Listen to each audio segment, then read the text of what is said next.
Hello YouTube, welcome back to another stream. Today we're working again on learning how to edit.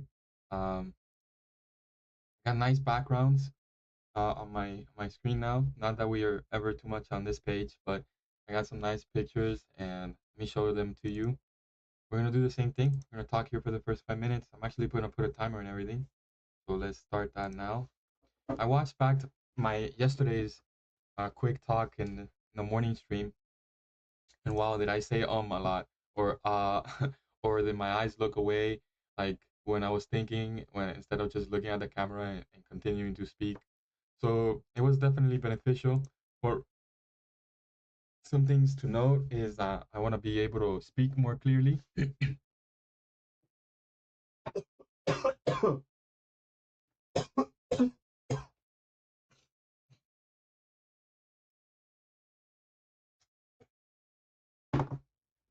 Wow, that came out of nowhere. Uh, I think it's because I was riding my bike and walking the other day, and you see, I'm doing it again, and I got wet from the rain, and I got a sore throat. So that's happening. But back to what I was talking about. I want to work on talking more clearly and speaking more fluently, saying less maybe not having like and that kind of speech. So that's what I learned from the last 5 minutes speaking session. Just making sure I got the timer. I did. So um let me share with you all my thoughts for the day. So today I woke up, normal day, still feeling really sore, really tired. Still not used to the new workout with the weighted vest, and I'm still trying to transition to a more dynamic workout style. So it takes more energy. Yesterday I did chest day, and I focused more on dips. I focused on push-ups, and I focused on triceps. The triceps I did do with weights, obviously to target them better, and then I did the chest press for the middle, like I said I would, and I really enjoyed it. I did some not the normally I do like non-weighted floor abdominal exercise, which I do prefer. But yesterday, since I was at the gym, I think I did for 10 to 15 minutes um, gym weighted like machine exercises. And by that I mean like the one that rotates left and right. So my obliques right now are on fire, like super sore. But today is a rest day, and by rest day I mean I'm gonna go do cardio, probably 30 to 45 minutes, and then I'm gonna do an ab workout for 15 to 20 minutes. I just got a text.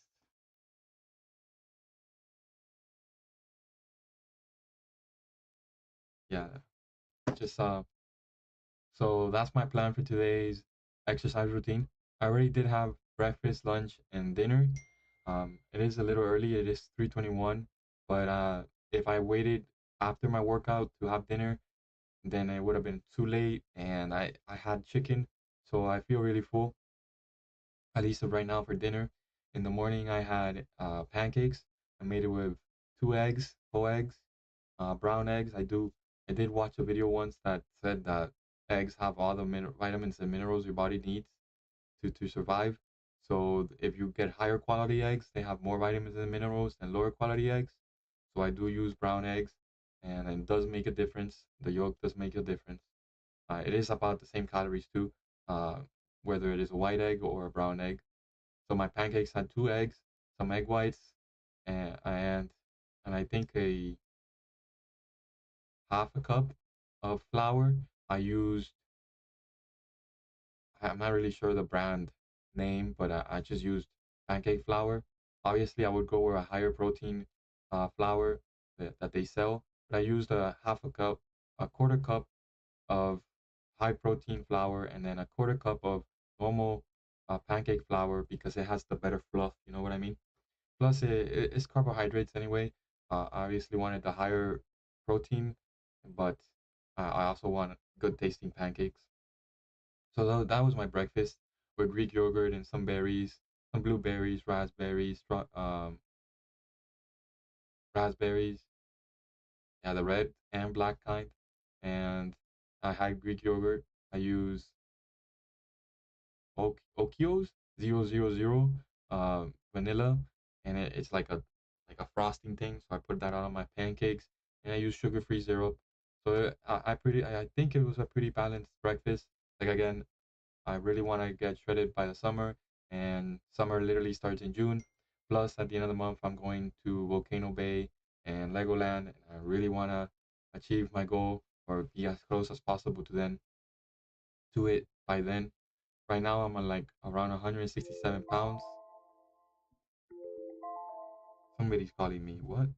Oh, the timer is done. Oh, that was 5 minutes, and I literally only talked about working out. So yeah, and for lunch I had a peanut butter sandwich, a little bit of peanut butter and some strawberry jam, and I put it on it, and it was really good. And I think I had like keto bread and some almond milk, and then now for dinner I had another sandwich. What like actually it was like three, one with cream cheese, one with and two chicken, like chicken breast sandwiches. Uh, I use the keto bread, so each slice is only 35. I really like the taste of bread, but like normal bread has too many carbs. But the keto bread literally has no carbs, so highly recommend. You get the same taste, similar taste to bread, but no carbs. Literally protein and fiber for your body to like process the food. And then another cup of almond milk. So yeah, I spoke for 5 minutes about food.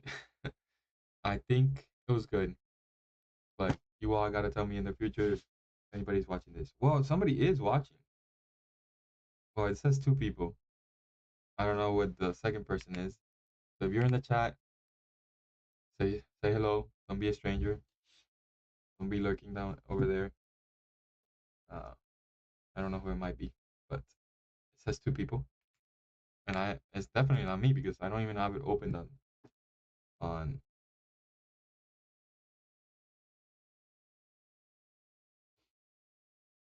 on my other phone. I only have one phone open because I need to see the chat. So we're gonna start same like yesterday. We're gonna do 10 minutes of typing practice here really quick. Practice time. So let's do this. Yesterday we unlocked W, and I think our speed is pretty good, but we gotta continue the grind. Slow wiggy.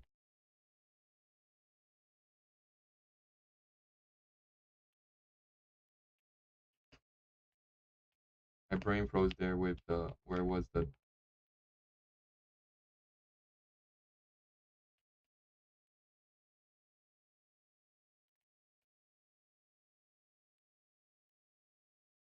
oh my nose.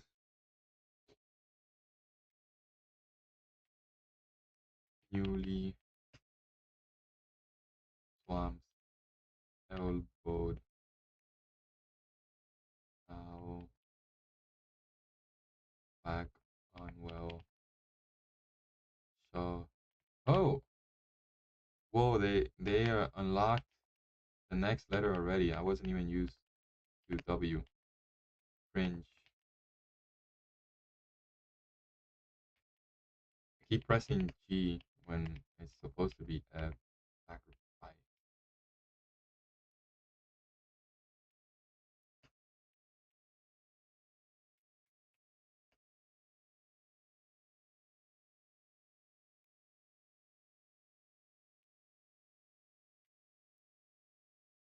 Can't say diffuse. Give. Rail. And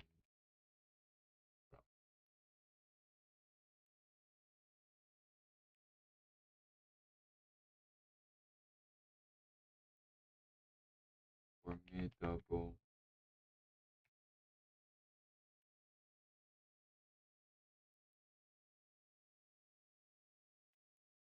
Fly. Unforted. Free.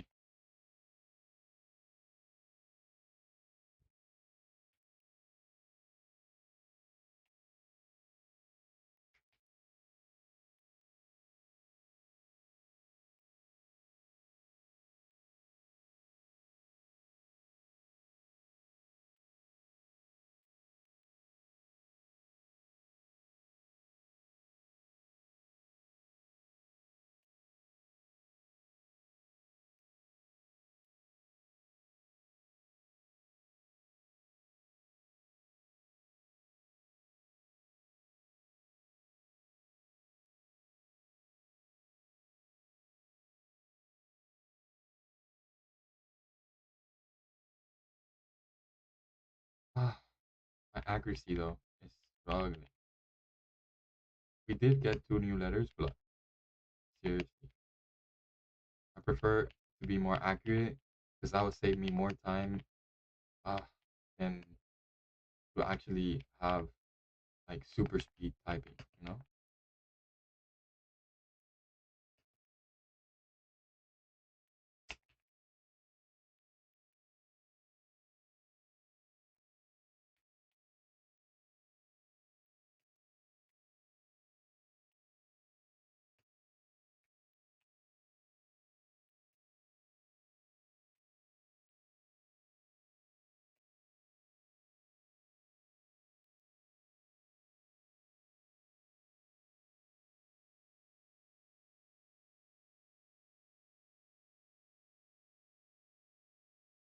Is that filthy? That filthy with a th?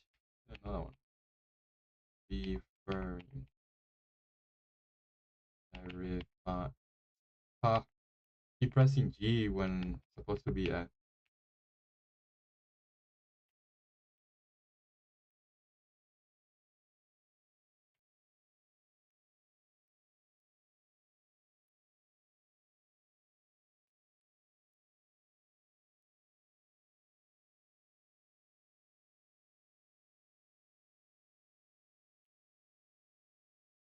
Oh my goodness, my nose, man. Oh, there was two people, and now there's only me again. Outfit.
What's up, good? What's good, guys? Girls, good you all? Back. Went to the bathroom real quick. Had a candy. Was gonna make coffee, but I don't have more milk. I get off. So let's start with the editing. Honestly, I wanted to do more typing, but editing is gonna be cool. I really like this color gradients. It's gonna be really cool. I think we're almost there. Right now, we're in it. After Effects. Side of one shot and the other side of another shot, something like that. Or if you want to do kind of a picture-in-picture thing, you could do some cropping on your image and then position it down in the corner, something like that.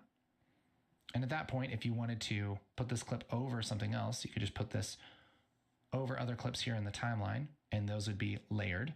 Okay, so we're skipping all of that. We're around here. Color correction to that whole image where that's already combined. Then maybe we want to zoom it in a little bit. And then we put this into the media out, which is going to put it into the edit page. So let's do a quick summary, actually, of what we've been learning. I haven't actually opened DaVinci today. So we learned about editing, the media page, the cut and edit pages, how to drag in clips, how to set in and outs, how to cut, how to have keyframes? No, keynotes.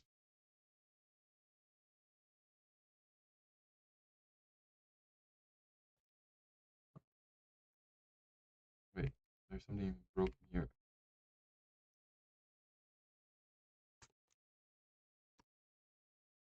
So that's better. No, like the background is good. So, like I was saying, how to have shortcut keys. The the basic ones, QWS is the ones he told us to set. S for split. How to do good storytelling. Um, have the Kolov effect. That is a two shots in a sequence to make more meaning than a single shot by itself. Like if somebody's looking, what are they looking at? And then we can get as creative as possible. Having layered film. Then he also showed the audio, how to increase audio on one side, how to have audio, uh, lower the audio on the other, and then put a transition between it. We also learned about transitions. We finally were. We learned about the anchor method. I'm not even going in order anymore. I'm just listing the things that I remember. The anchor method, which is have a base clip, and then you from that base clip you use other footage to make the base clip more interesting and have better cuts. And then we use cutting on action, and then if something is moving, you wanna cut with the movement and then cut back with the movements, that kind of thing. Obviously, we want to layer emotional music, have an emotional feel, tell a coherent story, beginning, middle, end, have a good hook, and all that nice stuff for the future. Uh, that's like a whole nother subject, but we obviously learn how to make our edits more interesting through afterwards, right? When we have the base story or the script, we can make our edit really interesting. Let me see what else we have here in the notes. Obviously, he showed us a bunch of the tools in DaVinci Resolve and how to use them, and ripple trim, QWS, audio edits, delete through, the link between video and audio, or you can press uh, Control R for speeding up clips, speed controls, real time controls. And then we have that in the inspector view where we can zoom, and then we have the keyframes. I honestly was thinking he honestly only taught us the keyframe with the I just repeat it with the he only taught us the keyframe with the heading for the movie clip, right? But you could probably do the keyframe buttons with the diamonds, or even like the zoom in. Like if you want to slowly zoom in on a base clip, you can have this at this point I want it to be this zoomed in, and at this point I want it to be this zoomed in, and then maybe I wanted to zoom back out. So the keyframe thing was more than just moving text around or animating text. Probably be used for edits and zooming in, zooming out, moving left to right. I also saw some. This is besides the point, but I saw some clip on Instagram of a person walking it this way, and then a car coming out. It was the same clip recorded while the one side of the person was walking and the other person, and then the car was going, and then they what they did is to split in half, and then we obviously saw we can split the clip in half, and then that would make that scene. So really cool things to try in the future, just to try. And obviously, the more we do, the more experience that we gain, and the more we can do, and probably, and the more creative, and the more efficient, and the faster we do, the more we get paid, right? Either as a freelancer or for my own channel or your own channels if you're following along. I would highly recommend um, Professor Casey Ferris's course for 5 hours. This is really in depth, really OP, and I didn't expect. I knew it was gonna be good because what kind of course takes 5 hours, you know? But to for it to have been this good, and we're only 2 hours in, that means there's 3 hours of content left, and it's really good. Honestly, that I thought my thumbnail was a little clickbaity with noob to pro. No, we're literally going from a noob to a professional by the end of these 5 hours, and obviously he has more courses, which I think very pretty affordable. So I might consider that. I honestly don't know if I'll be able to stream those. I'll just stream them. You know, maybe I'll get demonetized, but I'm not even monetized yet, so who knows? But whatever. And then today we're back on the edit page. Today we're back on the effects page, right? We're gonna learn that. We learned about nodes with how simple we have to be, and we have this. So talked about the media page where you organize your clips, the cut page where it's just an easy way to see all your footage and cut it, and then the transitions instead of directly here, they'll place to the nearest clip, you know. Does it highlight it? No. Yeah, I do. See, it's red, so we'll place it there. And then same with the smart insert, append. It's good to set a general rough line, and then you move to the edit page. You be more specific. And also, we worked on having if these four clips were simultaneously recorded from different angles to get different views, you have a anchor clip at the bottom, and then you can automatically sync them here, and then have a four view of them. And then if something happens in one, you see which are the other views you like, and then you just drag that specific view here, and maybe you can edit it here, have to zoom in and stuff out. I still don't know where my other timelines went. Like, I don't even know how to access them, but I'm guessing I'll learn that in the future. Like, I'm not really clicking much because the course is pretty in depth. Yeah, so let's get right into it today. We're working here on the effects page. We're gonna do some effects. This is also there's probably gonna be a part for the color grading and the sound, but supposedly we can do a lot of color grading here. Effects page, you can do a lot of transition between two clips, effects that change your clip, compounding, keyframe parameters,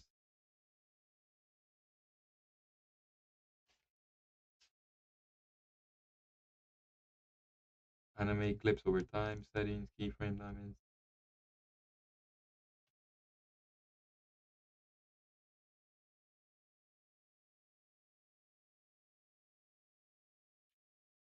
Yo, what? What? I know it's not making sense right now.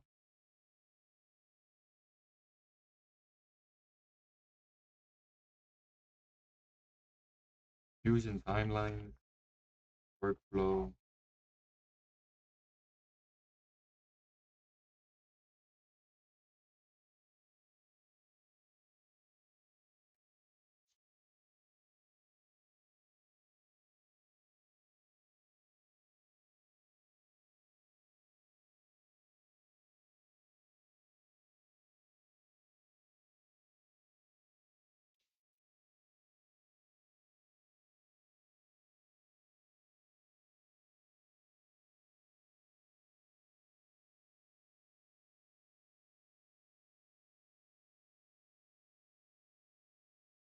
So this is medium in.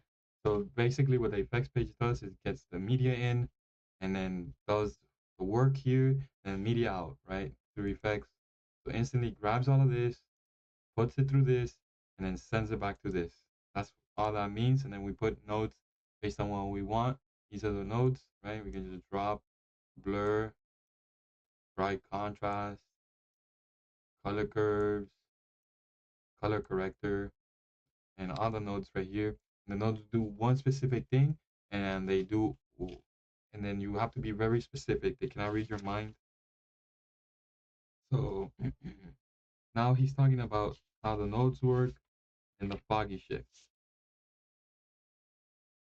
How do nodes work together? Foggy shift example. Foggy shop.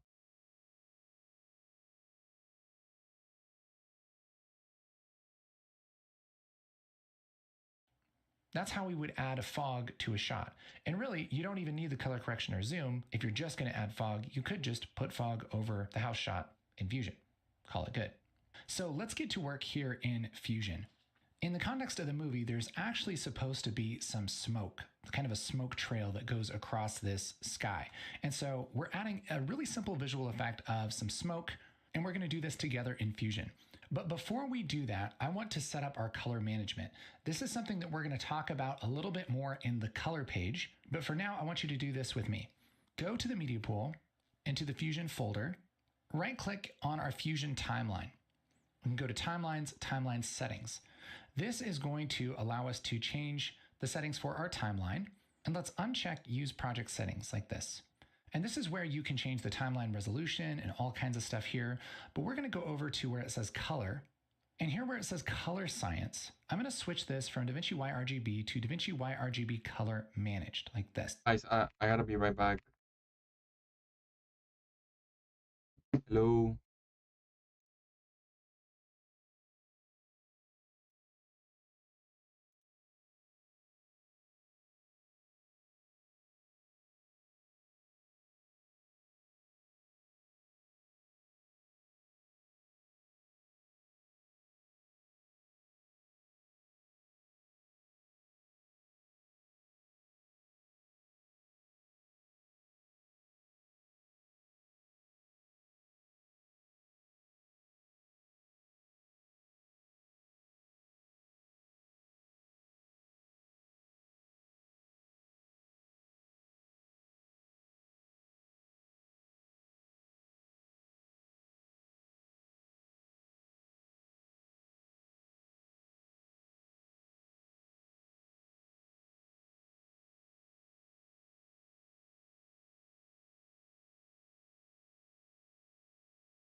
What's good, you all? I'm back.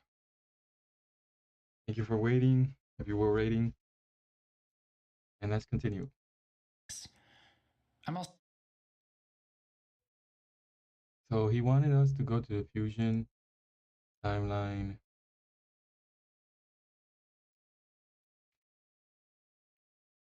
Time settings.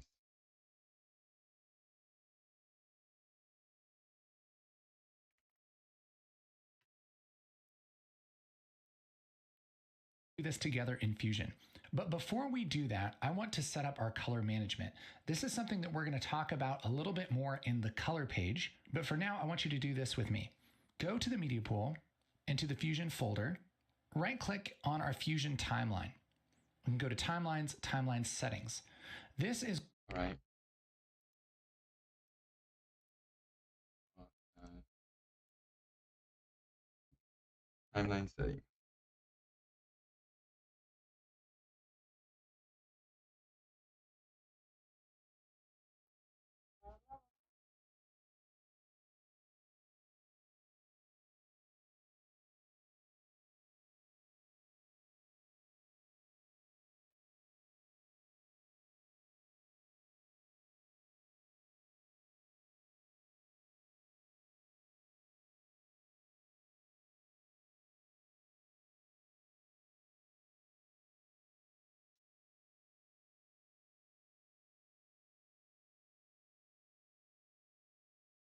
Color. is going to allow us to change the settings for our timeline. And let's uncheck use project settings like this. And this is where you can change the timeline resolution and all kinds of stuff here. But we're going to go over to where it says color. And here where it says color science, I'm going to switch this from DaVinci YRGB to DaVinci YRGB color. Color manage. DaVinci.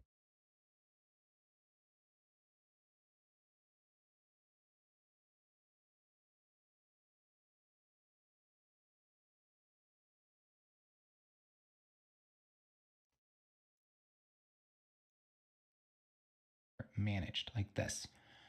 I'm also going to uncheck automatic color management and take this color processing mode and switch this to HDR DaVinci Wide Gamut Intermediate.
Now, you probably don't know what any of that means. We'll talk about that in a little while. But for now, set your settings for your timeline to this and then hit OK. And that made our viewer flash a little bit. And that's because what it's doing is putting this timeline into color managed mode, which for our purposes means that it's going to do a little bit of color correction to make our log footage not look like log footage. If you're like, what the heck is log footage? We'll talk about it in a little bit. But for now, what we're going to do is shift select all of these. Okay.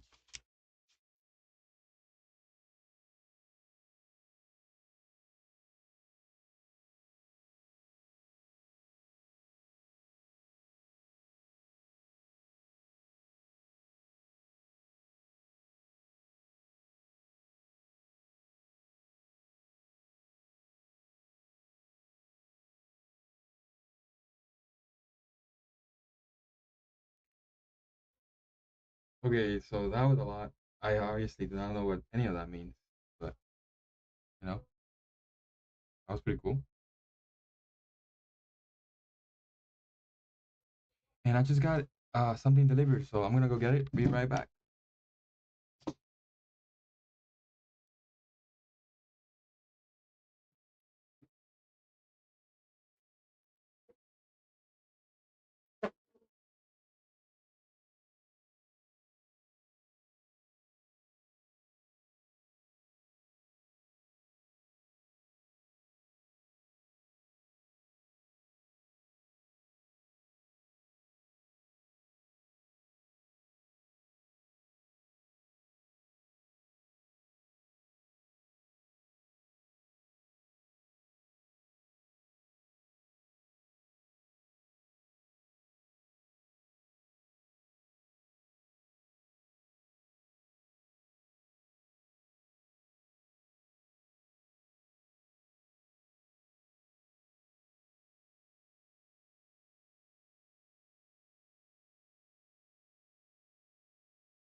Okay, guys, I'm back.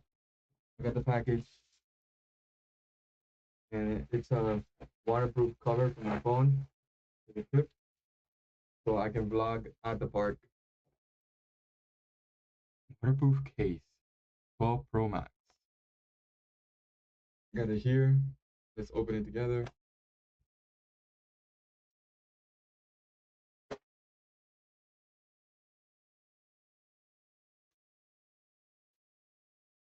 Today is a day where a lot of distractions. Things just keep going up. I ended up selling my racing simulator rig. I don't know. I feel like really torn about it, having to sell it because I think it's enjoyable to race, but at the same time I wasn't using it. It's taking up space, and I don't know if I was gonna use it, maybe to play the new Forza game or something. But I guess I could just buy another one and create. I wanted to, right? Brings a little strap, glass front cover, sealed back cover. Oh no, this is the front cover, and the other one is sealed. So it says, issues may occur. Case cannot be completely closed.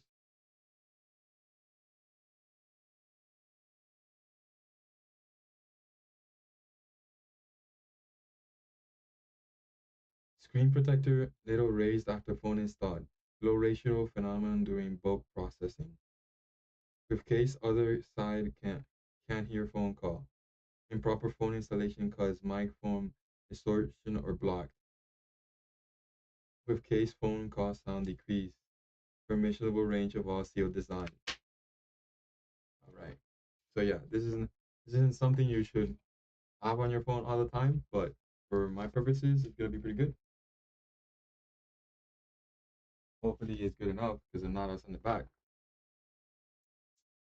Well, I like that it's clear. So if you let's see, take out my phone.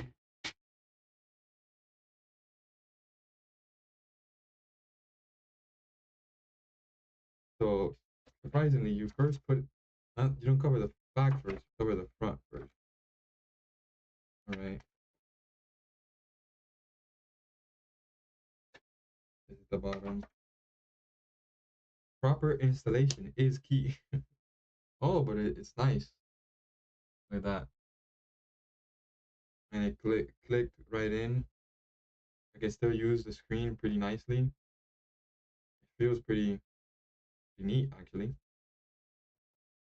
It's clipped in really cool. Good too.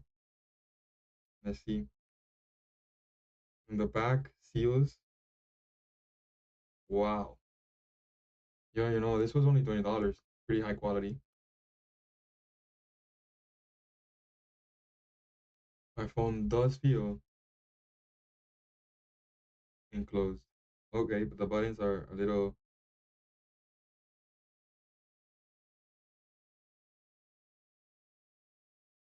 wanky. I like how the silent mode is now a little scrolly here on the side, so it looks cool.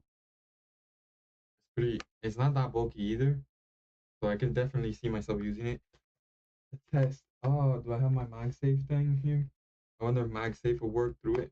If that would work, at least I could use the tripod as well with it. If not, that's okay. Let's try the camera.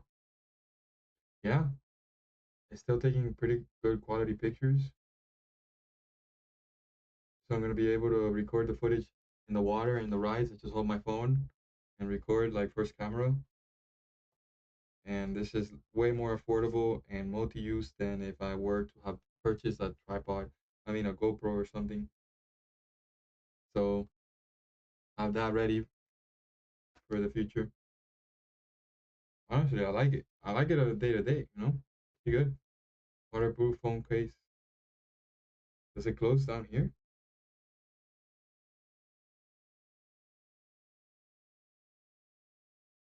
And then where's the little strap?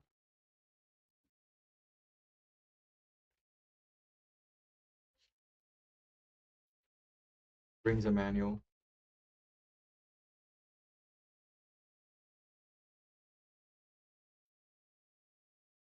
All right.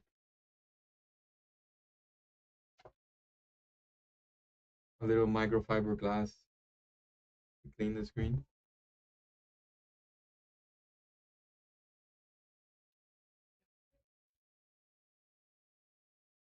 How do I open it now? Like, where do I open it from? Like, seems pretty enclosed. Oh, from the charging port, it's the only other way to open it. It seals pretty nicely. Yeah, I'm gonna put it back,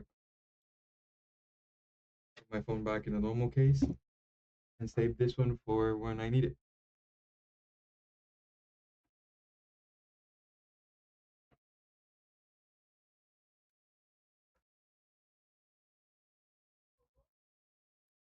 All right. Thank you for the distraction. I think now I can get back to the work, right? My phone back in the case.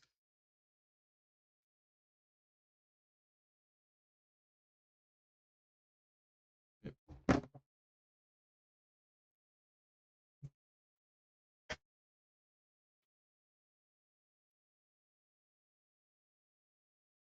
Okay, so we just changed some random settings and we don't know what they mean, but we're trusting Professor Ferris here and his guidelines, timeline settings for Fusion. Uh,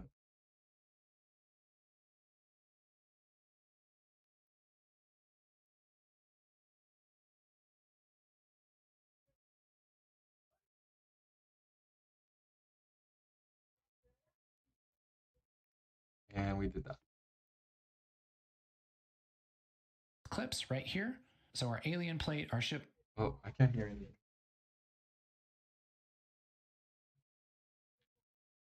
plate, our house exterior, and our wide shot. And we're going to right click and go down to input color space and select Blackmagic Design, Blackmagic Design Pocket 4K Film Gen 4 right here. What? Okay, so it's something different.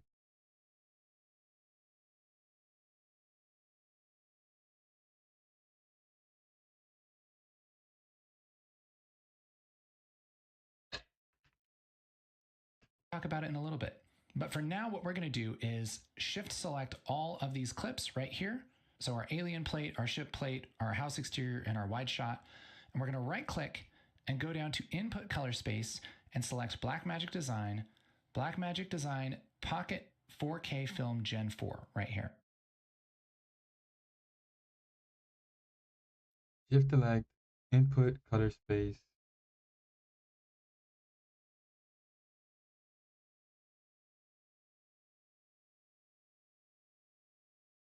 Space.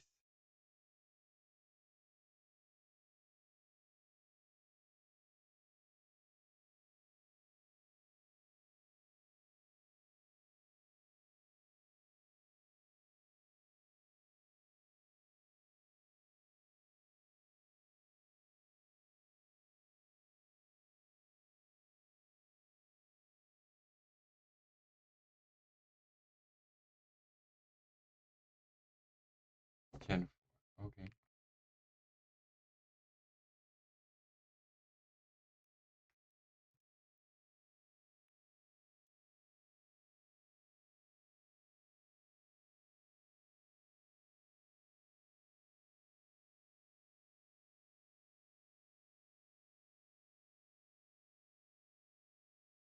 Why don't I don't have an input color space? What?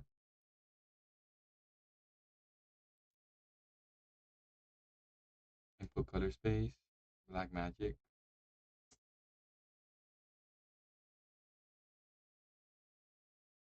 Black magic design.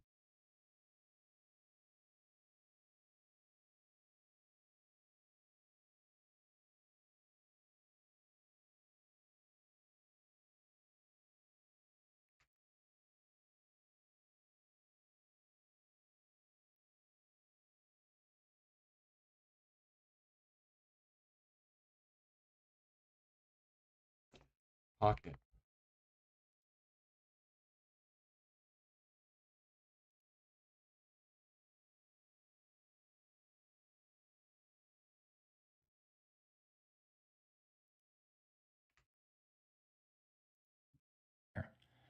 That's what we want. Boom. This makes our colors look a little bit better because we're doing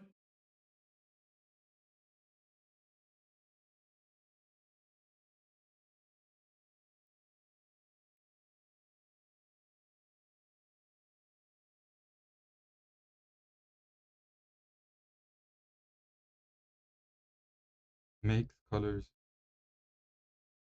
look better.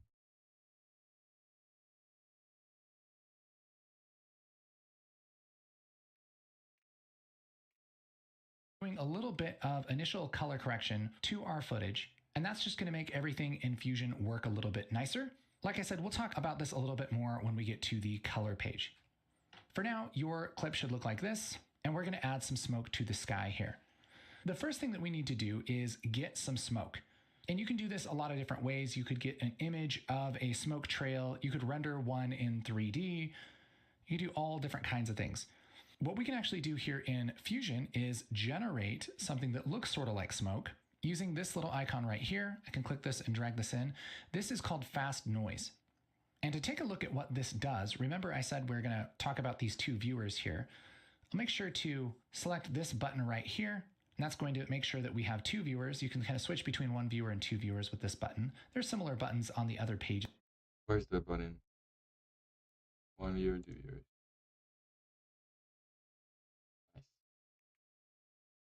Nice. They're kind of like this actually. But if we have two viewers here, I can take this fast noise node and I can just drag it into my left viewer, and that'll let me see what this fast noise node is doing. So this one? Fast noise.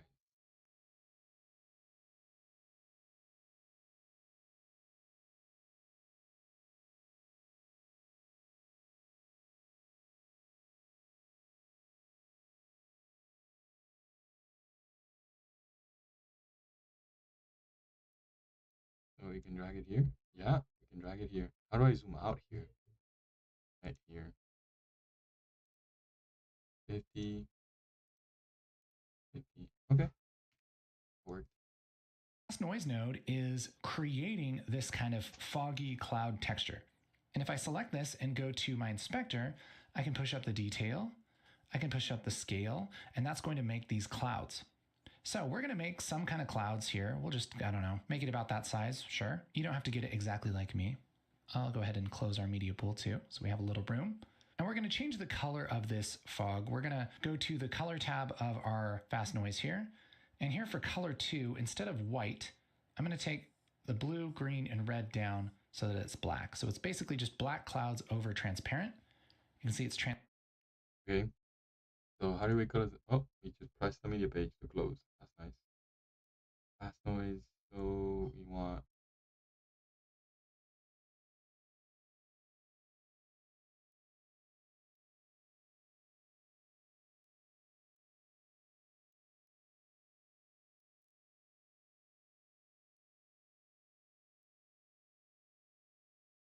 drag it down.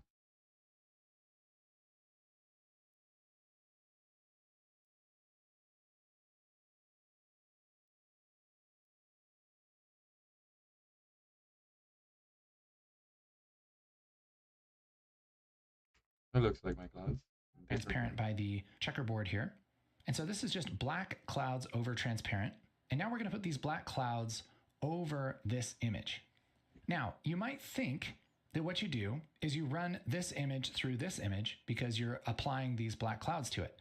Really what's happening here is we have one image, which is our original footage, and then we have this other image, which is our fast noise, and we're going to combine them together.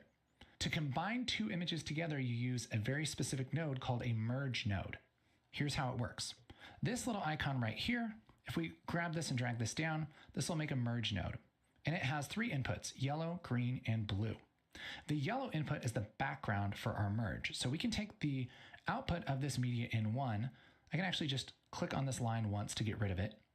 I can take the output, which is that little gray square, drag this into merge 1 like this, into the yellow input. And then I can take my fast noise and put that into the green input, and take the output of my merge and put that into my media out. And I'll make sure to drag this media out to the right viewer so that I'm always looking at that media out. And now we have our black clouds. Cool. So, yeah. I just learned that if I drag it in between the lines, it automatically connects. And this isn't connecting.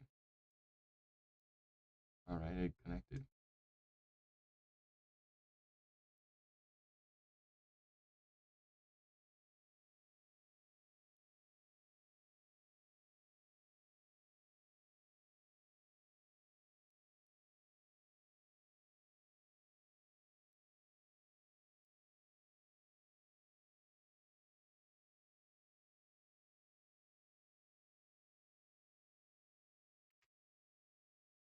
Over our image. So we put two images together, our black clouds and our original image.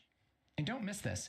Either of these viewers can view any node at any time. All you have to do is take the node and drag it into the viewer. You can also hit 1 or 2 on the keyboard with the node selected to load it into either viewer. What I like to do is have my media out on the right viewer and then just view various nodes on the left viewer so that I can see what's happening with little pieces of my composite. A lot like you would grab a piece of media here on the source viewer and you'd have your timeline on the right viewer. Kind of the same thing. We look at pieces of it on the left viewer and our media out on the right viewer. So now, just as a reminder, if we go over to the edit page, this clip is going to have those black clouds over it. That's really cool. We can select this fast noise and adjust the detail and the scale and everything of those clouds. We can adjust the seethe to kind of move these around. And that's going to give us those dark clouds. But we don't want those clouds to be everywhere. We only want it to be kind of in one place. We really want this to be kind of a streak across the sky like this. So what we can do is mask this fast noise and limit this image so that it only exists right there inside of this little shape. So we can do that with a mask node. So there are quite a few little mask nodes here in Fusion, and we can grab whichever one of these that we think is the best. There are a few. There's a ellipse node, which draws a circle, a rectangle, which draws a rectangle. This is pretty intense stuff. We also have a polygon node, which lets you kind of use a pen tool to make a custom shape. And that's the kind of shape that we're actually going to use. So let's grab a polygon node. That's this middle one here. Drag this down. And then we're going to make the shape. I'm going to just kind of make like a triangle thing here that's sort of going off the screen like that. There we go. It's actually kind of a rectangle. I wasn't paying attention. Here in Fusion. And we can grab whichever one of these that we think is the best. There are a few. There's a ellipse node, which draws a circle, a rectangle, which draws a rectangle. This is pretty intense stuff. We also have a polygon node, which lets you kind of use a pen tool to make a custom shape. And that's the kind of shape that we're actually going to use. So let's grab a polygon node. That's this middle one here. Drag this down. And then we're going to make the shape. I'm going to just kind of make like a triangle thing here that's sort. Okay, so we use the polygon node.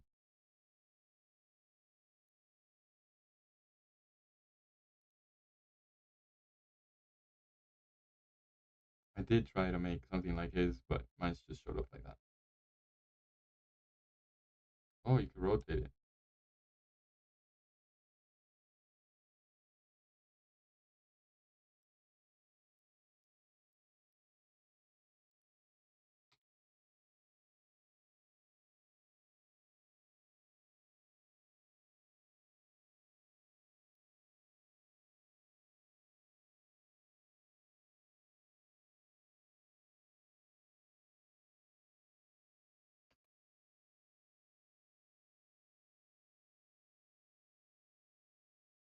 Can I move it?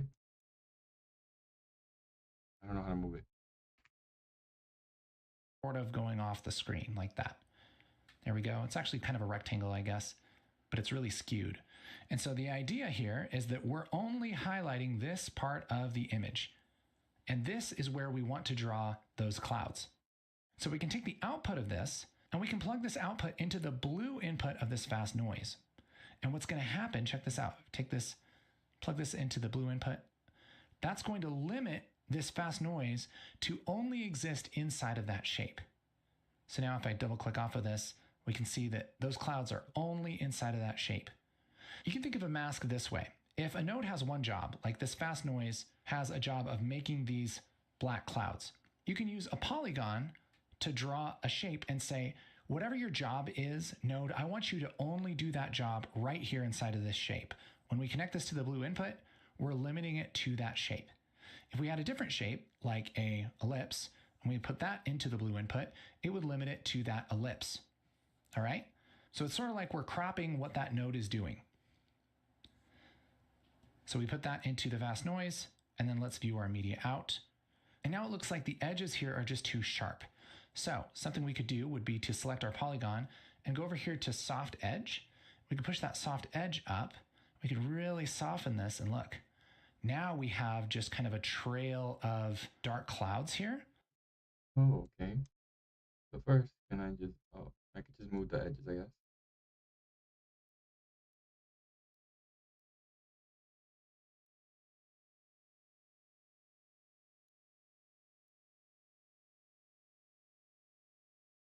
And soft edge. Let's see how that looks. That's cool. And it doesn't look This like is we a, cut that out with a mask. It just looks like a nice little trail. So that works really, really well. So if you can do this, this is like your first visual effect inside of Fusion. What an exciting thing.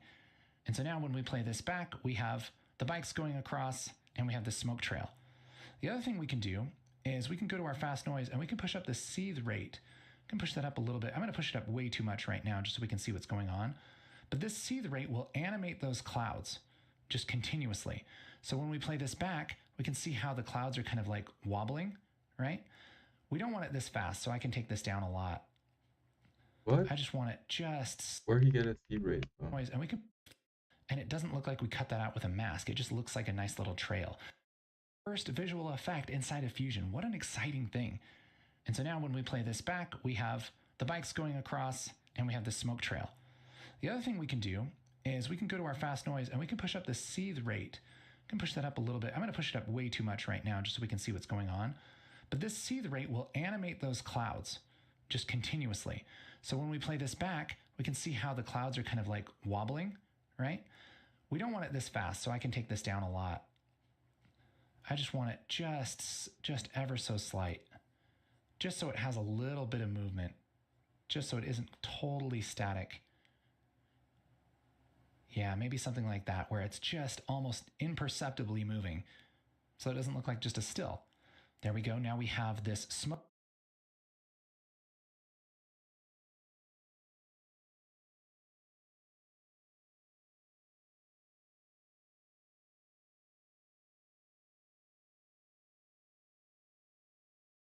Why isn't it moving?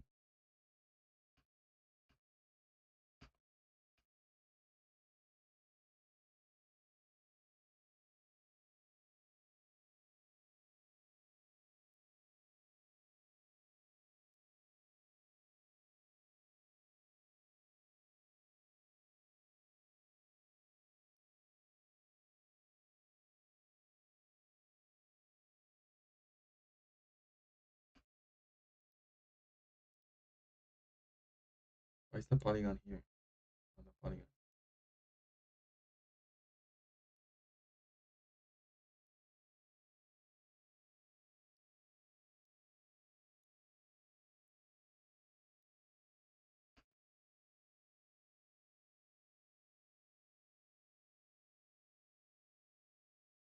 Why is my polygon moving? I don't want you to move, polygon.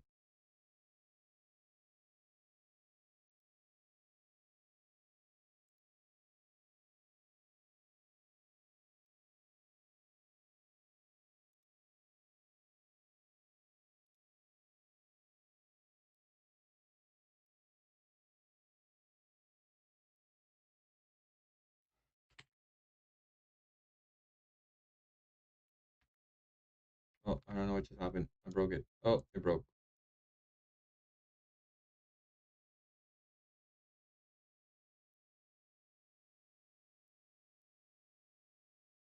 Oh, I think broke.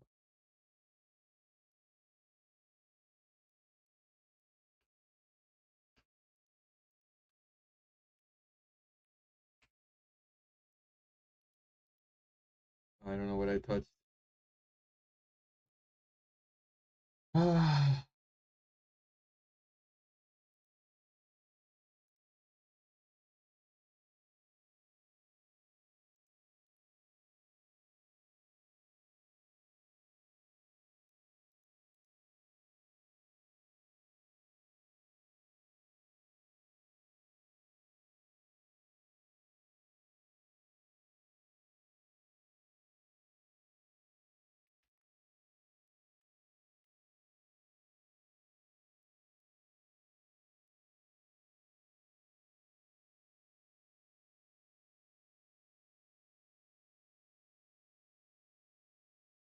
it broke. Somehow I broke the viewer.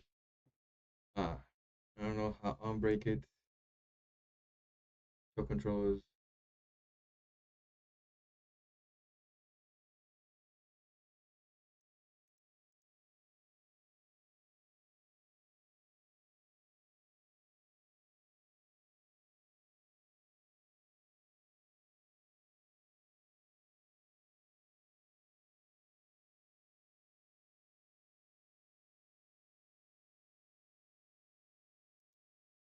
Let me see if I find here.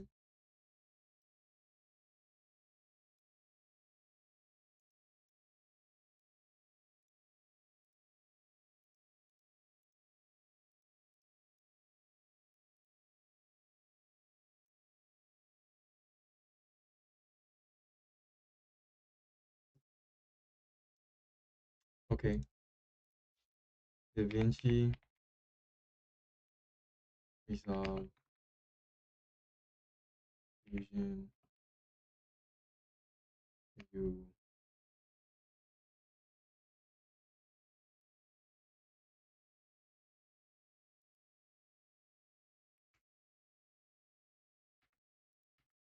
Oh, yeah, fixed. Usually happens when you accidentally press Z on your keyboard while your mouse is hovering over switches viewer display mode to depth map has been generated. The fix restores the regular image to the following. Press Z key again to exit the C depth viewer. Alternative, look for the top left right corner. Before window, click the drop down menu and currently says Z and change it back to color above. Okay, with Z it worked. Well, that was scary. Okay, polygons. Back to polygons. And my biggest problem was the polygon. click here, click here, and click here, click here. Okay, and then drag this to this, and nicely there. Then we want to soften edge.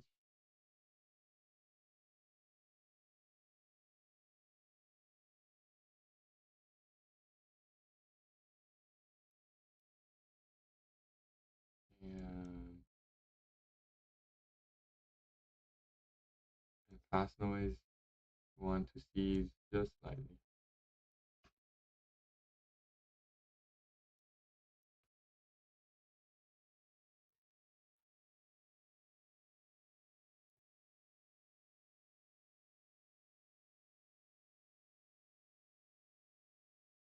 I think, yeah, that's nice. It moved here now. Like, oh, that was a lot. Smoke trail from the crashed UFO going across the screen. Oh, I love that. And anytime we want, we can change this polygon and kind of change this shape to change where our smoke trail goes. Now, the one thing that you'll run into when you're adjusting a polygon mask is that it automatically animates. And so if we were to look at this and play this back, see how that mask is animating? When I go back and forth, animates. That's because I have a keyframe on this mask, that first frame where I drew this mask. And when I changed it just now, we were actually at a different place in time. So if we're doing this on purpose, it's great. But one thing that I always do with masks that I'm not going to animate is I go over here to the inspector, I select the polygon mask, go over here to the inspector, right here where it says right click here for shape animation, I right click and then go down and I say remove polygon 1 polyline, like that. Boop, like that. What that's going to do is get rid of the keyframes, which are the little white ticks that were on here. it's not going to have a red keyframe diamond. It's just going to stay where it's at. And no matter where I change this mask, it's always going to stay like that because there is no animation. All right? That has got me in trouble so many times. That's why I'm telling you about it now. If your mask is animating, it's because it's automatically keyframed. You got to right click and get rid of that animation. So now we have a little bit of movement there. We have a nice looking shot. We have this kind of streak across the sky. How do we get it back? Okay. So, I mean, we just had that problem right now. Remove.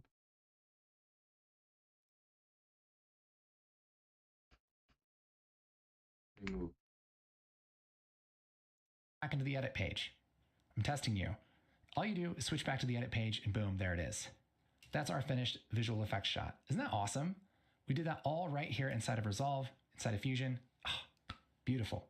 Let's go to our first shot, this house exterior. Okay. Back to edit page. The trail is there. Cool. Now let's go back to the first.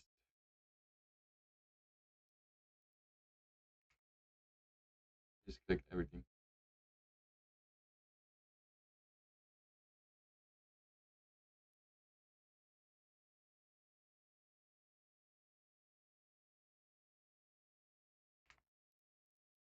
Switch back over to Fusion. Again, I'm moving this around by clicking and dragging with my middle button on my mouse, my scroll wheel button. And you can kind of move this around. Same thing here for the viewers. But now what we're going to do is we're going to turn this into a nighttime shot. So this is going to involve a couple things. One is we need to make it darker. Two is we need to make it blue. Three is we need to kind of keep some of the light that's here so that it doesn't look weird and it doesn't look too dark. So we're darkening everything except for these lights, basically. How do we do this? In Fusion, we can run an image through an effect. So for instance, this color correction effect, we could grab this and drag that down like this. And we could select the color corrector. Maybe we'll push this a little bit blue. Maybe push up a little bit of contrast. Maybe take this gain down. That's just the brightness of the brightest parts of the image. Maybe something like that. Now we're really darkening that kind of thing down. That's one way that we could do it. We could also use a curves node. And this, if we uncheck alpha, we can add a little bit of a contrast curve like that. But the tool that I really like for this kind of thing inside of Fusion is our brightness and contrast node. That's this node right here. We can take this and drag this in. I like this because it's a little bit more simple. I could just take maybe this gamma down, push this down like this, take the saturation down a little bit. And now we're just making this a little bit darker like that. Yes. And we're pretty quickly going to figure out that the color here is going to be too dark here and not dark enough up here. So what we're going to have to do is do this in a couple different parts. So I could take this brightness and contrast down, and I'm just going to pick one of these. I can either pick the sky or I can pick the ground and the building and stuff. So I'll just pick the building first. Maybe just going to take that down, something like that. Great. The other thing I want to do is clip black and clip white. This makes sure that no craziness happens with our colors. Sometimes you can make things that are blacker than black or whiter than white, and that kind of messes with things and gives you weird results sometimes. So you always want to clip that black and white unless you're doing something really specific. I also tend to click pre-divide, post-multiply. This makes sure that if you're color correcting something that has transparency, like an alpha channel, maybe it's a logo or something like that that has transparency, Go back. pick the ground and the building like that. Great. The other thing I want to do is clip black and clip white. This makes sure that no craziness happens with our colors. Sometimes you can make things that are blacker than black or whiter than white, and that kind of messes with things and gives you weird results sometimes. So you always want to clip that black and white unless you're doing something really specific. I also tend to click pre-divide, post-multiply. This makes sure that if you're color correcting something that has transparency, like an alpha channel, maybe it's a logo or something like that that has transparency, that when you adjust the colors, that it only adjusts the colors on the pixels that aren't transparent. Sometimes you can color correct transparent pixels and weird stuff happens too. So basically you tick all of these boxes to make sure weird stuff doesn't happen, okay? So we have this a little bit darker. Let's darken the sky too. So what I could do would just be to copy and paste this just by hitting Control C, double clicking, hitting Control V. And let's do another version of this. Let's take our original footage and we'll run it through brightness and contrast like this. take this brightness and contrast, make sure we're looking at that, just dragging it up here. And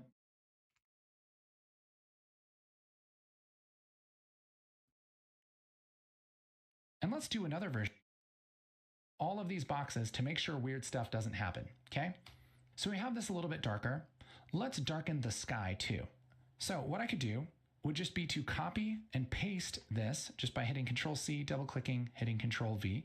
And let's do another version of this. Let's take our original footage and we'll run it through brightness and contrast like this. Take this brightness and contrast, make sure we're looking at that, just dragging it up here. And then we'll clip black and white, pre-divide, post-multiply. And this time, we're gonna take this gain down a lot. Let's do that. So double click, Control C, Control V, nice. Brightness and contrast. It's the color corrector. Brightness and contrast.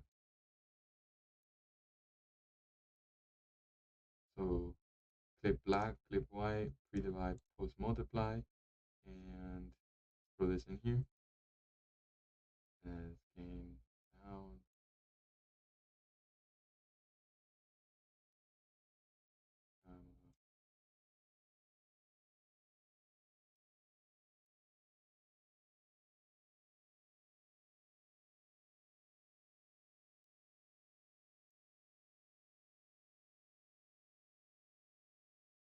Hey, the saturation looks nice.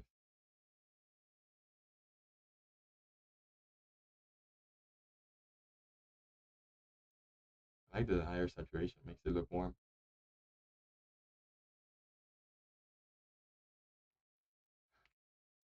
We're going to take the gamma down a lot. We're just going to make that sky really dark. All I care about is the sky. So all we care about is the sky.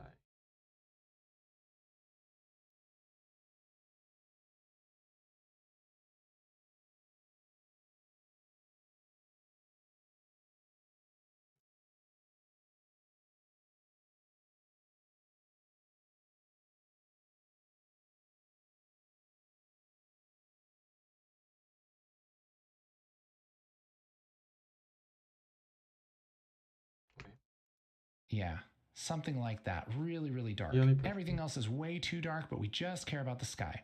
Also going to take the saturation down a lot. Maybe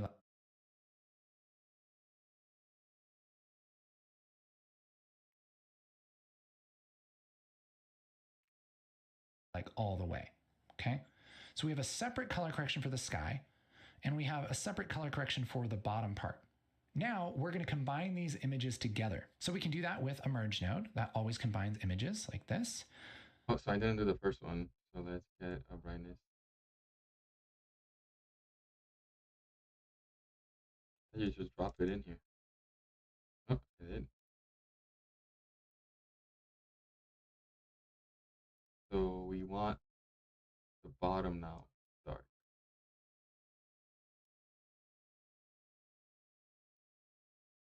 Nothing's happening.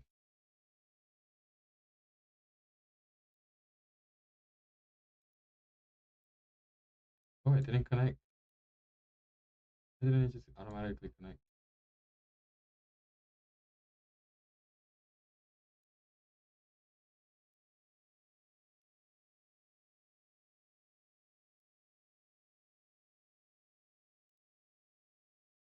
Who knows?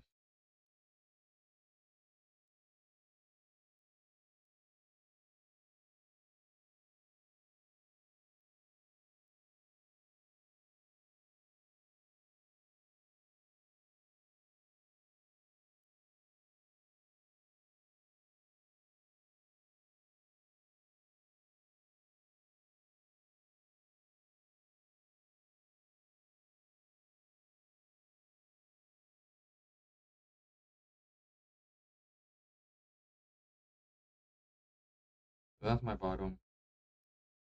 This is my top here. Really dark. See if I can.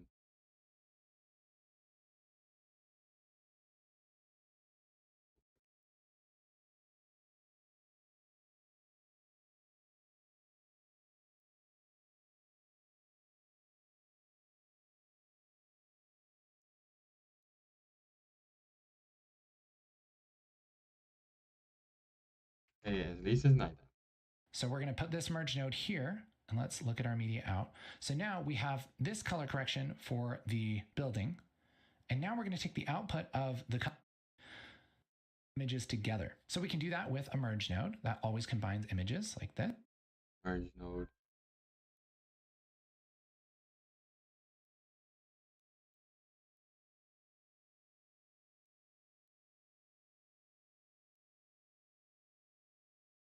Well, now that's super dark.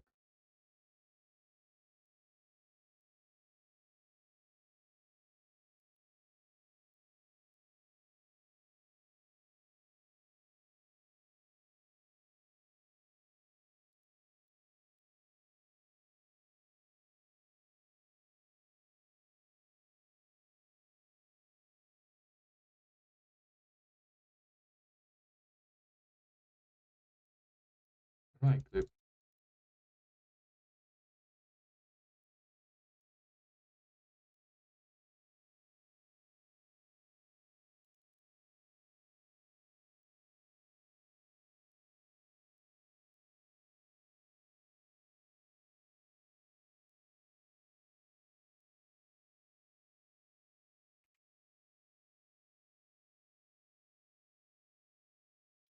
But it's not, it looks dark, it's just not dark enough. This is my sky. Yeah. This is my, is it dark? Is this image darker than this? Or is it the same? Like, what is this merge doing actually? Yes. So we're going to put this merge node here, and let's look at our media out. So now we have this color correction for the building, and now we're going to take the output of the color correction for our sky and put that into the foreground of this merge. And look what happens. We only see the foreground, okay? So here's the background before the merge.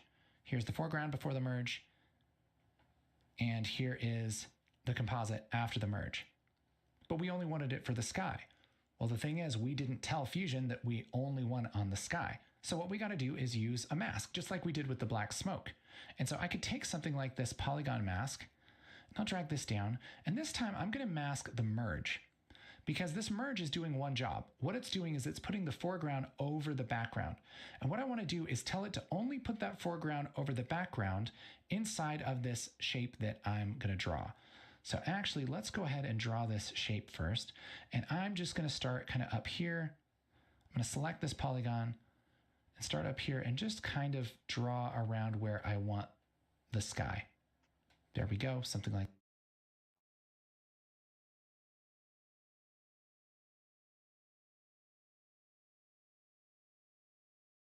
So maybe it should be like this.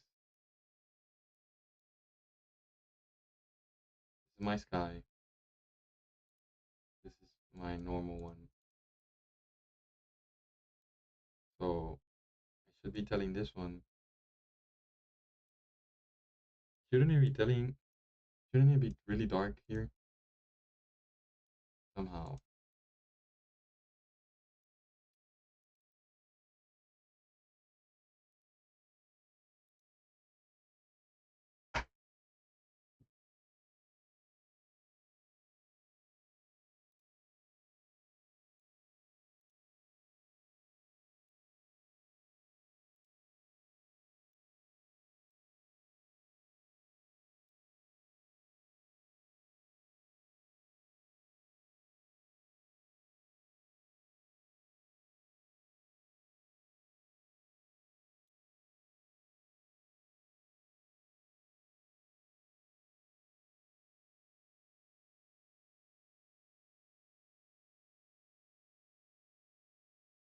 So it did the opposite. So how do I switch that? Did I move it? No, that doesn't do it.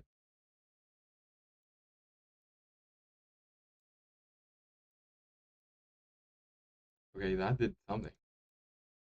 Is it better though? Which one is this one? Is this the really dark one? Yeah. So, oh yeah, dark is the sky.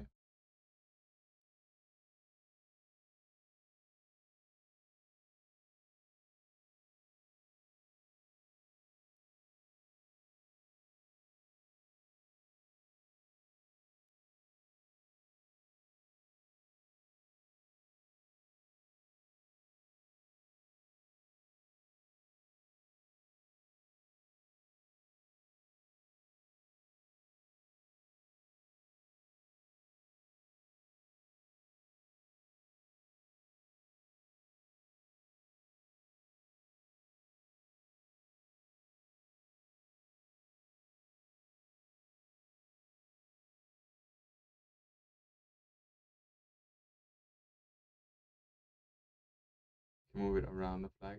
Nice.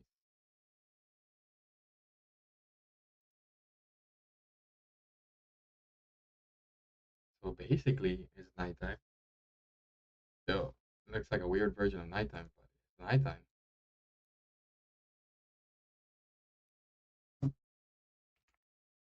Like that. Then I can connect this polygon to the blue input of that merge. And look what happens. We have the sky color grade over the building color grade. And again, just like we did with the black smoke, I can take this polygon and push up the soft edge like this.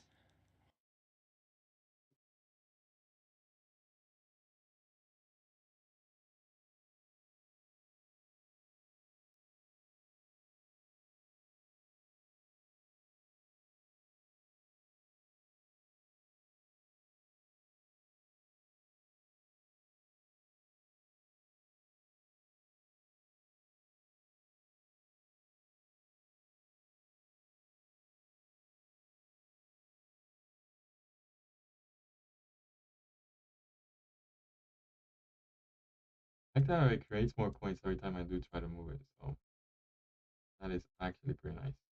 So you can literally just play around the flag. I wanted the flag. And it grabs around the roof.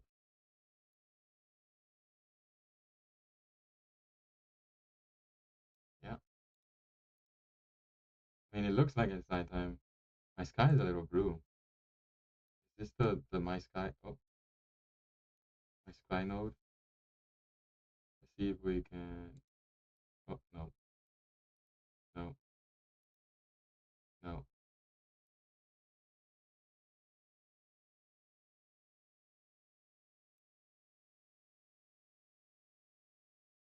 That's cool.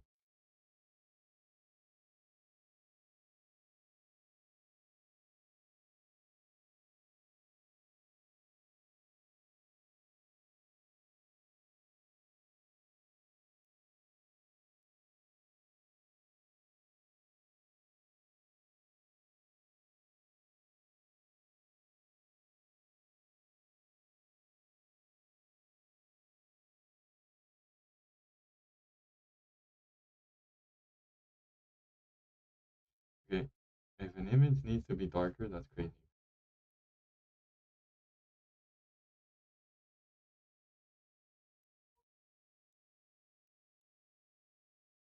That's why my sky was blue because of my saturation.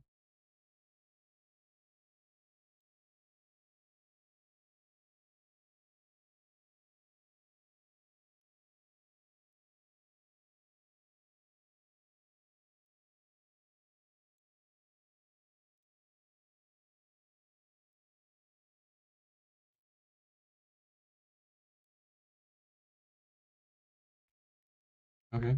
I like this image now.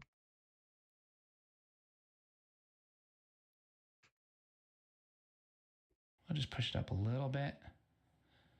Maybe bring this down. Soften that edge a lot. And we're just going to kind of move that around to where we get a good solid combination of both of those colors. Might want to make this even softer. And now we can select this merge and turn off on and off this switch, and we can see the difference, right?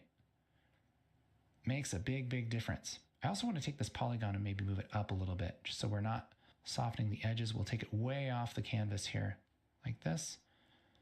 And now we have essentially two color corrected images combined together. We have our sky grade and our building grade, and we're putting those together in two different layers. Now, let's take this whole thing and turn it blue. I'm going to take this media out, and we're going to take some color correction. We're going to run this through our color corrector, and we're going to push this a little bit blue. All right? Let's make sure we're looking at our media out. Oh, yeah, that's too blue. We just wanted a little bit blue. Something like that.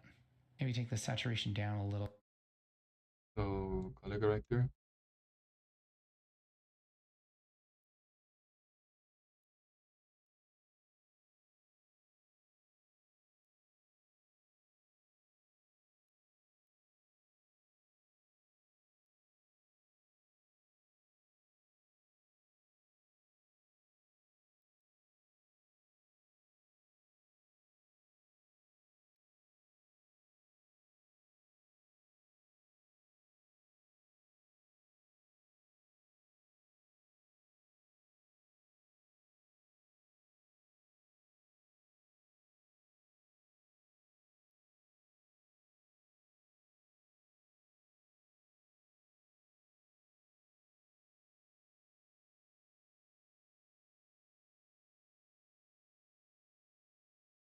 like that, blue, right? A little bit. His nighttime looks way better than mine. And we can really start to dial this in and make this look like it's Actually, nighttime. Okay. his floor just looks grayer. Okay. Now, a lot of this is stuff that we could probably do in the color page, honestly. But I like this exercise because it gets us used to working with nodes. And this will also help us with color here in a little bit. If anytime you get lost in a node tree, you can just grab the nodes on the left and just start dragging each one into this left viewer and kind of think about it in steps. The first step we have is our original footage. Then we're adjusting it with the brightness and contrast. Then we're taking our original footage again and we're adjusting it differently with our brightness and contrast. So we have two versions of this color corrected image, one that's sort of dark and one that's really dark. Then we're merging our really dark one over our sort of dark one, but we're only doing it inside of this polygon mask. So just on the sky part. Then we're taking that whole thing and we're color correcting it to tint it blue. And that gives us our composite, where we have multiple images put over one another. Now, we could go even crazier here. What really sells a day for night shot is when we have these bright yellow lights kind of lighting things up. And so we could copy this media in again. I'll just copy and paste. Now we have our original footage again, and we can put this over our blue kind of nighttime shot like this. We can do that by adding a merge node and putting it into the foreground. And if we look at our media out, we have our original footage with nothing over it, right? But we're only going to merge this where the bright parts are here. So we could do something like grab a ellipse and plug this into the blue input here. And I can make this ellipse really small and move it like this, and then soften that edge like this. Okay. So mine doesn't look that nice, but I get it. Organize it a little bit.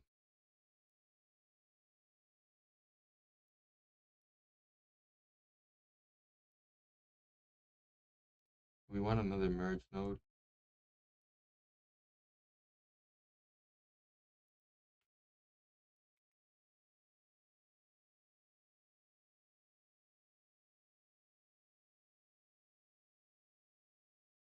And we want another polygon node. Oh, okay,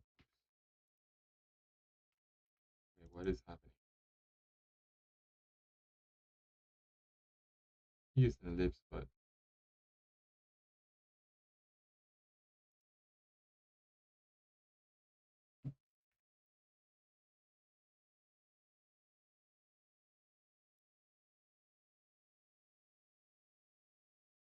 see, this is the time where you want to close this, go down, and then zoom in on this one.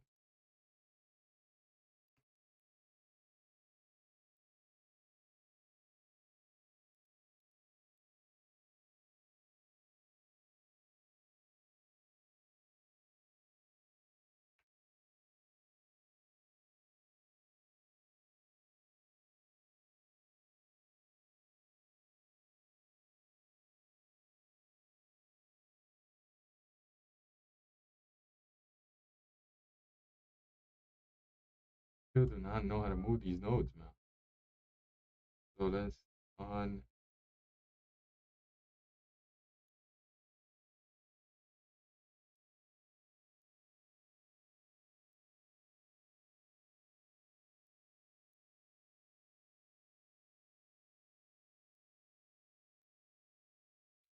soften edges. Yeah, there we go. So now we want a second one, copy. You see, if I could just copy,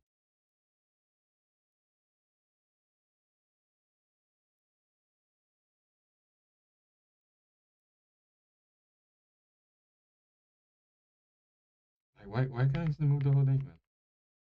Delete.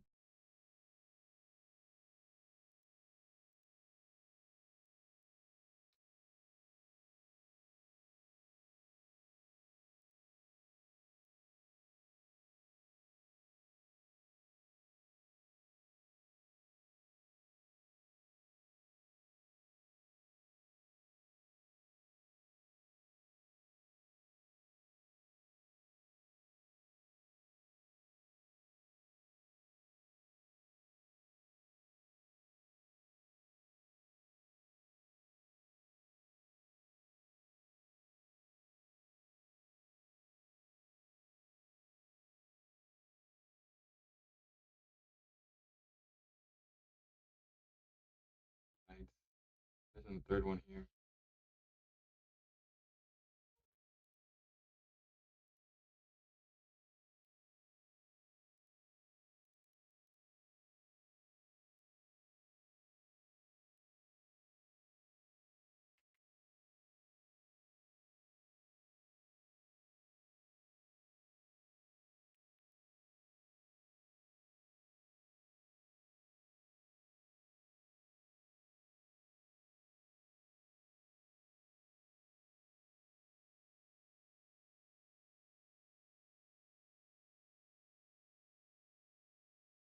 I think that's why he told us to use the ellipse.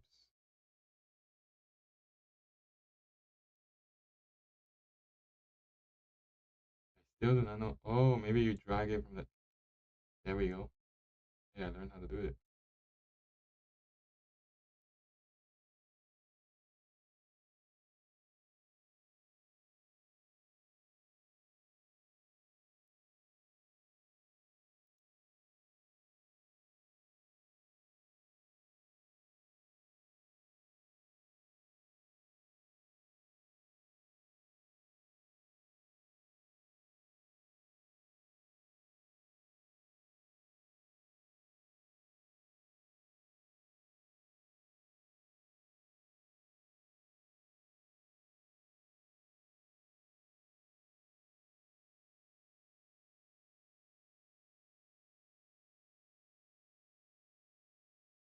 That's what that looks like. Yeah, the three lights. This first one, I think, needs to be a little softer.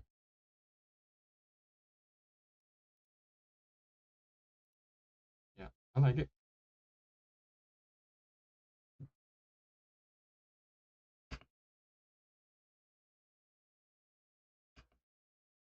It's definitely not nighttime. It's like late afternoon, almost nighttime, like sundown.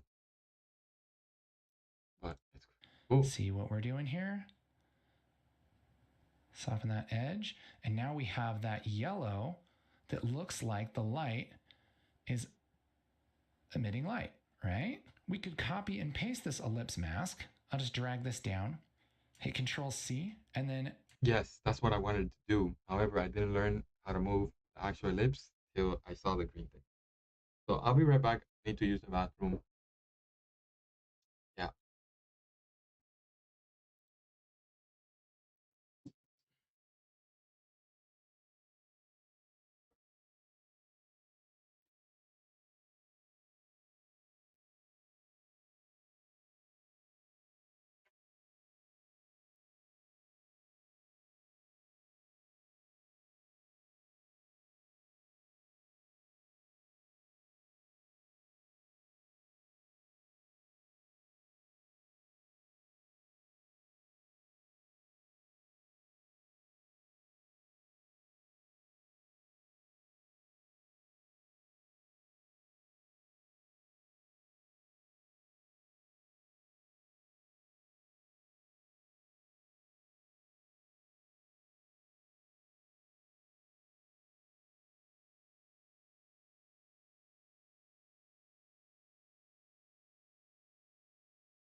Okay, you all, so I'm back. Been streaming for 2 hours, on and off, but it's been 2 hours. I'm literally starting to feel it. My brain goes numb. We've learned a lot of cool stuff. This I don't know how I'm gonna use, but obviously nodes fascinating. A lot of things we could do. The image, After Effects, probably the titles. If I want to animate titles and stuff, but I don't feel any creativity right now. I'm just too tired. Oh look, maybe think that could fix that. What does the camera see that is green on my hand? Who knows? But I think we made good progress. Let's see how far into the video we are. 2 hours and 21 minutes. We made 21 minutes in 2 hours of progress. Yeah, my head hurts. I can definitely feel the vibes a lot slower today. So I need a break. I'll see you guys later. I'll probably stream again. I'll probably take a walk, do some exercise, rest up. Love you all. Thank you for watching. Have a great day. Jehovah God bless your efforts as well. And if you want to support me, please leave a like, subscribe, turn on that notification bell so you don't miss another live stream or video upload. Thank you very much. Have a great rest of your day.